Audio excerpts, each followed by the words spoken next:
A Scotsman by birth, Duffy hailed from the poorest part of Glasgow, and, like Prochnik, he too had moved on from his beginnings. In his case it was London he now called home.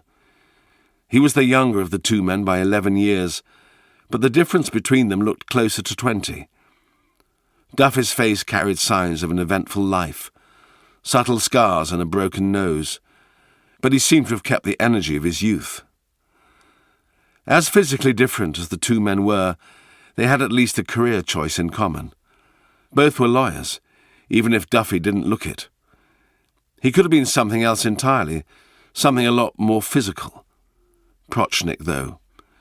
He looked a litigator to his very bones. His profession would be no more evident if it had advocate tattooed across his forehead. Somewhere in the space between his biblically thick eyebrows and the most obvious wig Con had ever seen on a man. On any normal day he would have laughed at his own observation. But today was not a normal day. How could it be in a situation like this? There were too many unknowns for the distraction of humour.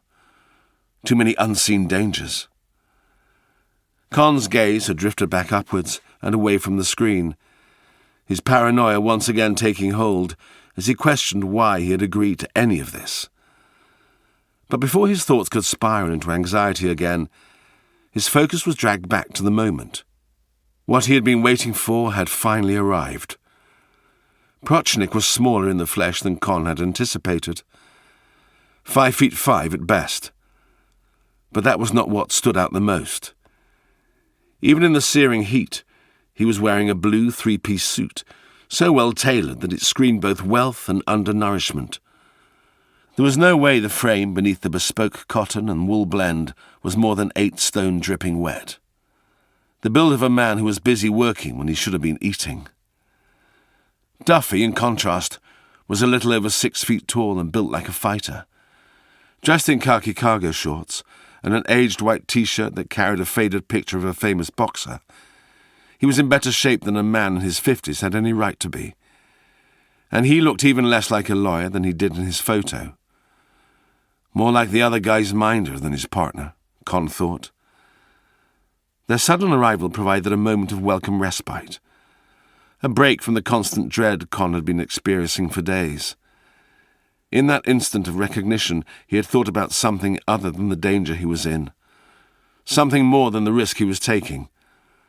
For that moment alone, Con was unburdened. An instant later, and the fear was back. Con hesitated as he considered what to do next, unsure of the right approach to take.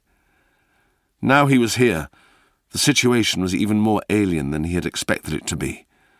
One question, though, now stood out above all else. How do I bullshit my way through this? The uncertainty dominated Con's panicked mind as the two men drew closer, neither their faces nor their body language giving any guide to his best course. All he could read was their air of confidence. For all the incongruousness of their dress, one of them too formal for the hot weather, the other too casual for the seriousness of the occasion, Prochnik and Duffy were all business. Konrad Frankowski. Prochnik's words were a statement rather than a question, their heavily accented voice much deeper than Con would have expected from so small a man. They left him in no doubt that Prochnik knew exactly who he was, and that made no sense at all. It left Con confused enough to keep him rooted to his seat. How did you... Prochnik held up his hand as he came to a halt feet away, a clear indication for Con to stop speaking. "We're here to meet an American," he explained, moving around the chair ahead of him as he spoke.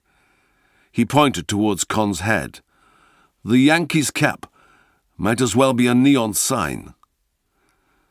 Con's eyes swept across the Grote Markt in response. A quick scan that confirmed that Prochnik had noted.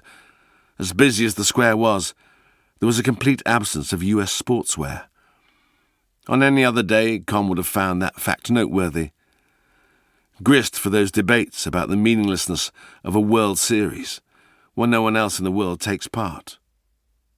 Today it served only as an explanation for how he had been spotted so easily.